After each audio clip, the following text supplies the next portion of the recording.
আজ রান্না করব ফ্রাইড রাইস। কেটে নেব বিনস আর গাজর।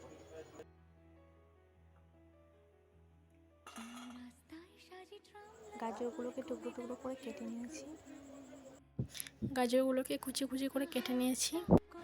এবার বিনসগুলো কেটে নেব। বিনসগুলোকে কেটে নিয়েছি। বিনসগুলো আমি আমার মতো করে শেপ দিচ্ছি, তোমরা তোমাদের মতোভাবে শেপ দিও। দেখো বন্ধুরা, আমার খুদে হেল্পার আমাকে কেমন হেল্প করছে। আমার ছোট্ট কৌশব আমাকে খুব হেল্প করছে আজকে। নিয়ে নিয়েছি ফ্রাইড রাইসের জন্য চাল। চালগুলো ভালোভাবে ধুয়ে জল ঝরিয়ে রেখে দিয়েছি। বাবা উনুনটা ধরিয়ে দিচ্ছে, যেহেতু আমি উনুনটা ধরাতে পারি না, তাই বাবা একটু হেল্প করছে। উনুন ধরানো হয়ে গেছে, এবার হাঁড়িটা বসিয়ে দিলাম উনুনে। হাঁড়িতে দিয়ে দিলাম পরিমাণ মতো জল। জলটা এবার গরম হবে। জলের মধ্যে দিয়ে দিলাম কয়েকটা এলাচের টুকরো। আমার ছোট্ট খুদে হেল্পারকে দিয়েছিলাম ভিডিও করতে, তাই চালটা দেওয়ার সময় ভিডিও করেনি, শেষ মুহূর্ত করব। চালটা পুরোপুরিভাবে সেদ্ধ করা যাবে না, 80 থেকে 90% করতে হবে। চালটা সিদ্ধ হয়ে গেছে, এবার বাবা নামিয়ে নিল। যেহেতু অতগুলো চালের ভাত আমি পারবো না নামাতে, তাই বাবা নামিয়ে দিল। ভাতটা নামানো হয়ে গেছে, এবার জলটা একটু ঝরিয়ে নিচ্ছে।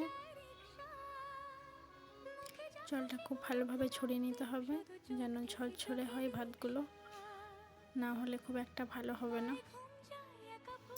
ভাতগুলো জল ছড়ানো হয়ে গিয়েছে, এবার দুটো গামলাতে রেখে দেওয়া হবে। অনেকগুলো ভাত তো, তাই একটা গামলাতে রাখা যাবে না, তাই দুটো গামলাতে রেখে দেওয়া হচ্ছে। উনুনে চাপিয়ে দিলাম কড়াই। ক্যামেরাম্যান আমার কোথায় পালিয়ে গিয়েছে, তাই ভিডিওটা আমি করছিলাম, ওই জন্য ঘিটা বাবাই দিয়ে দিচ্ছে কড়াইয়ে। দিয়ে দিলাম পরিমাণ মতো ঘি।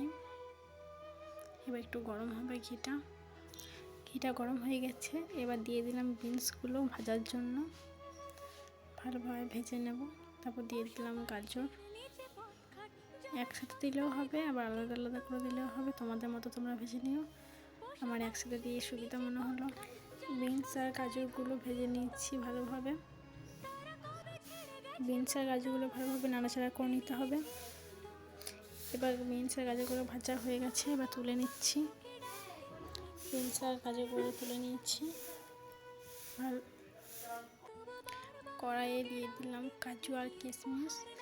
এগুলো একটু নাড়াচাড়া করে নেবো, বেশি নাড়াচাড়া করলে পুড়ে যাবে। কাজু আর কিশমিশগুলো দু একবার নাড়াচাড়া করে নেব, খুব বেশি নাড়াচাড়া করব না। এবার তুলে নেব কড়াই থেকে। এবার ঘিয়ের উপর দিয়ে দেব সিদ্ধ করে রাখা চাল। একেবারে সব দিয়ে দেবো না, 3বারে দেবো লেয়ার করে করে। দিয়ে দিলাম গোলমরিচ, দারচিনি, লবঙ্গ গুঁড়ো। এরপর দিয়ে দেবো চিনি। চিনিটাও পুরোপুরি দিয়ে দেবো না, কারণ যতগুলো ভাত দিয়েছি ততটা পরিমাণে চিনি দিয়ে দেবো। আবার দিয়ে দেবো ভাত। ভাত দেওয়া হয়ে গেলে আবার দিয়ে দেবো মশলার গুঁড়ো, দারচিনি, এলাচ, লবঙ্গ, গোলমরিচের গুঁড়ো। আবার দিয়ে দিলাম ভাত। একটু নাড়াচাড়া করে নেব। নাড়াচাড়া করে নেওয়ার পর আবার দিয়ে দেব ভেজে রাখা বিনস আর গাজর, ছড়িয়ে ছড়িয়ে দিয়ে দেবো। তারপর দিয়ে দেবো কাজু কিশমিশ। আবার দিয়ে দেবো অল্প চিনি পরিমাণ মতো। তোমরা তোমাদের মতো মিষ্টি দিও, স্বাদ মতো। আবার একটু নাড়াচাড়া করে নেব।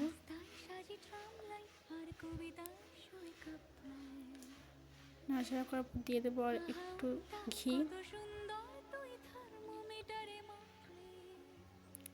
আবার নাড়াচাড়া করে নেবো। ঘিটা দেওয়ার পর একটু ভালোভাবে সব কিছুকে মিশিয়ে নেব। 3টা লেয়ার করে দেওয়ার এটাই কারণ, যে ভালোভাবে যাতে মিশে যায়। এবার দিয়ে দেবো একটু লবণ। নেড়ে ছেড়ে ভালোভাবে সব কিছুকে মিশিয়ে নেব। মিশিয়ে নেওয়া হয়ে গেছে, এবার নামিয়ে নেব। ব্যাস। হয়ে গেছে রেডি। ফ্রাইড রাইসটা কেমন হয়েছে রিভিউ দেবে আমার ছোট্ট খুদে হেল্পার, মানে আমার দিদির ছেলে। দেখা যাক কেমন হয়েছে।